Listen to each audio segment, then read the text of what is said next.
নমস্কাৰ all of you আলিছাৰ Assam YouTube চেনেললৈ সকলোকে স্বাগতম জনাইছো। এইটো চেনেলৰ জৰিয়তে অসমৰ যিকোনো কম্পিটিটিভ এক্সামৰ বাবে ভিডিঅ'সমূহ লাভ কৰিব। এইটো চেনেলৰ জৰিয়তে জিটি আৰু পিজিটি টেটৰ কাট অফ সম্পৰ্কে কেইবাটাও ভিডিঅ' আপলোড কৰা হৈছে। আপোনালোকে অনুগ্ৰহ কৰি সেই ভিডিঅ'সমূহ চাই ল'ব, তেন্তে আপোনালোকৰ মনত থকা কনফিউজসমূহ ক্লিয়াৰ হৈ যাব। ইতিমধ্যে জিটি আৰু পিজিটিৰ অফিচিয়েল প্ৰভিজনাল এনসাৰ কি প্ৰকাশ পাইছে আৰু এতিয়া আপোনালোকৰ মনত এটা কথাই বাৰে বাৰে আহি আছে, জিটি আৰু পিজিটিত কাট অফ কিমান যাব।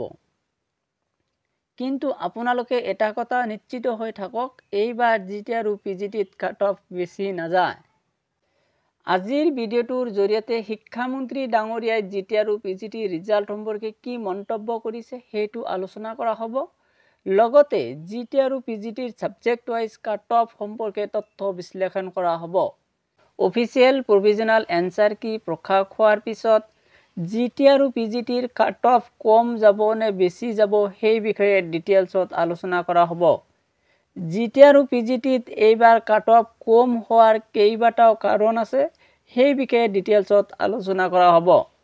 আজিৰ ভিডিঅ'টোৰ জৰিয়তে শিক্ষামন্ত্ৰী ডক্টৰ ৰণোজ পেগু ডাঙৰীয়াই জিটি আৰু পিজিটিৰ ৰিজাল্ট সম্পৰ্কে কি মন্তব্য কৰিছে সেই বিষয়ে আলোচনা কৰা হ'ব। শিক্ষা বিভাগে জিটি আৰু পিজিটিৰ বাবে অফিচিয়েল এনসাৰ কি প্ৰকাশ কৰিছে আৰু এইটো 20 ফেব্ৰুৱাৰীলৈ পৰ্টেলত উপলব্ধ থাকিব। কোনোবাই জিটি আৰু পিজিটিৰ এনসাৰ কিৰ ওপৰত ওজৰ আপত্তি জনাব বিচাৰিলে 20 ফেব্ৰুৱাৰীলৈ ওজৰ আপত্তি জনাব পাৰিব। জিটি আৰু পিজিটিৰ কেণ্ডিডেটসকলৰ সকলো ঠিকেই থাকিলে মাৰ্চৰ মাজভাগত ৰিজাল্ট দিয়া হ'ব বুলি শিক্ষামন্ত্ৰী ডাঙৰীয়াই মন্তব্য কৰিছে। এইবাৰ জিটি আৰু পিজিটিত কাট অফ কম হোৱাৰ প্ৰধান কাৰণ হ'ল negative marking system. Negative marking সিস্টেমটোৱে জিটি আৰু পিজিটিৰ কেণ্ডিডেটসমূহৰ মাজত নম্বৰ কম হোৱাৰ ক্ষেত্ৰত গুৰুত্বপূৰ্ণ ভূমিকা লৈছে। কিন্তু আপোনালোকে এটা কথা মন কৰিব, আগৰ টেটৰ এক্সামসমূহত নেগেটিভ মাৰ্কিং সিস্টেম নাছিল, যাৰ ফলত কেণ্ডিডেটসমূহে গোটেইকেইটা কুৱেশ্যনৰ এনসাৰ কৰিব পাৰিছিল। কিন্তু এইবাৰ নেগেটিভ মাৰ্কিং থকাৰ বাবে কেণ্ডিডেটসমূহে গোটেইকেইটা কুৱেশ্যনৰ এনসাৰ কৰিব পৰা নাই। ইয়াৰ বাবে কেণ্ডিডেটসমূহৰ মাজত নম্বৰ কম হোৱা পৰিলক্ষিত হৈছে।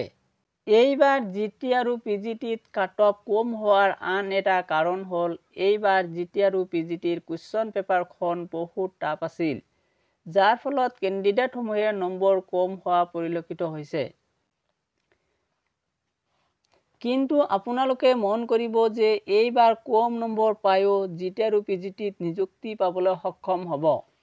কম নম্বৰ পায়ো কেনেকৈ জিটি আৰু পিজিটিত নিযুক্তি পাবলৈ সক্ষম হ'ব তাৰ প্ৰথমটো কাৰণ হ'ল এইবাৰ জিটি আৰু পিজিটিৰ নিযুক্তি প্ৰক্ৰিয়াত অভাৰলিপিং নহ'ব। এইবাৰ অসম চৰকাৰে জিটি আৰু পিজিটিক একেলগে এপইণ্টমেণ্ট দিয়াৰ ব্যৱস্থা কৰিছে, যাৰ ফলত অভাৰলিপিং হোৱাৰ সম্ভাৱনা নাই। নিযুক্তি প্ৰক্ৰিয়াত অভাৰলিপিং নোহোৱাৰ বাবে বহু সংখ্যক কেণ্ডিডেটে কম নম্বৰ পায়ো নিযুক্তি পাবলৈ সক্ষম হ'ব। কম নম্বৰ পায়ো কেনেকৈ জিটি আৰু পিজিটিত নিযুক্তি পাবলৈ সক্ষম হ'ব তাৰ দ্বিতীয়টো কাৰণ হ'ল এইবাৰ জিটি আৰু পিজিটিৰ পোষ্টৰ তুলনাত কেণ্ডিডেটৰ সংখ্যা তেনেই কম বুলি ক'ব পাৰি। কিয়নো বিটিচিৰ জিটি আৰু পিজিটিৰ নিযুক্তি প্ৰক্ৰিয়া আৰু আসাম গভৰ্ণমেণ্টৰ আণ্ডাৰত জিটি আৰু পিজিটিৰ নিযুক্তি প্ৰক্ৰিয়া প্ৰায় একেলগে চলি আছে, যাৰ ফলত কম নম্বৰ পায়ো বহু সংখ্যক কেণ্ডিডেটে এইবাৰ জিটি আৰু পিজিটিত নিযুক্তি পাবলৈ সক্ষম হ'ব। এতিয়া জিটি আৰু পিজিটিৰ সাবজেক্ট ওয়াইজ কাট অফ সম্পৰ্কে আলোচনা কৰা হ'ব। আপোনালোকৰ বাবে এইটো টেণ্টেটিভ কাট অফ লৈ আহিছোঁ। ইয়াৰ 2-3 মাৰ্ক ইফাল সিফাল হ'ব পাৰে। যিসকলে 2-3 মাৰ্ক কম পাইছে তেওঁলোকে হতাশ নহ'ব, তেওঁলোকে আশাবাদী হৈ থাকক। গ্ৰেজুৱেট টিচাৰ আৰ্টছ আনৰিজাৰ্ভ কেটেগৰীৰ বাবে 70ৰ পৰা 76, OBCৰ বাবে 67ৰ পৰা 72, SCৰ বাবে 65ৰ পৰা 68 আৰু STPৰ বাবে 60ৰ পৰা 66, STHৰ বাবে 55ৰ পৰা 60। এইটো গ্ৰেজুৱেট টিচাৰ আৰ্টছৰ বাবে এটা টেণ্টেটিভ কাট অফ লৈ আহিছোঁ। গ্ৰেজুৱেট টিচাৰ সায়েন্স যে গ্ৰেজুৱেট টিচাৰ সায়েন্সৰ বাবে এটা টেন্টেটিভ কাট অফ লৈ আহিছো আনৰিজাৰ্ভ কেটেগৰীৰ বাবে 68 to 73 OBCৰ বাবে 65 to 70 SCৰ বাবে 63 to 68 STPৰ বাবে 58 to 65 STHৰ বাবে 54 to 60 এইটো আছিল গ্ৰেজুৱেট টিচাৰ সায়েন্সৰ কাৰণে tentative cut off marks graduate teacher Hindi unreserved কেটেগৰীৰ বাবে 60 ৰ পৰা 66 OBCৰ বাবে 58 to 64 SCৰ বাবে 56 to 63 STPৰ বাবে 55 to 61 STHৰ বাবে 54 to 60 এইটো আছিল গ্ৰেজুৱেট টিচাৰ হিন্দীৰ কাৰণে tentative cut off marks graduate teacher maths যে গ্ৰেজুৱেট টিচাৰ মেথছৰ কাৰণে এটা টেন্টেটিভ কাট অফ মাৰ্কস লৈ আহিছো আনৰিজাৰ্ভ কেটেগৰীৰ বাবে 57 to 65 OBCৰ বাবে 55 to 60 SCৰ বাবে 53 to 58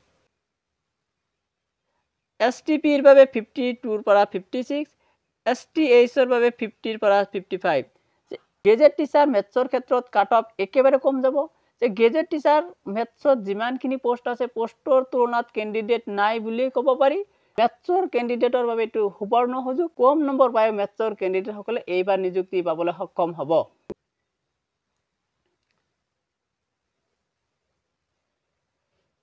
গ্ৰেজুৱেট টিচাৰ সংস্কৃত যে গ্ৰেজুৱেট টিচাৰ সংস্কৃত আনৰিজাৰ্ভ কেটেগৰীৰ বাবে 60 ৰ পৰা 67 OBCৰ বাবে 58 to 65 SCৰ বাবে 56 to 63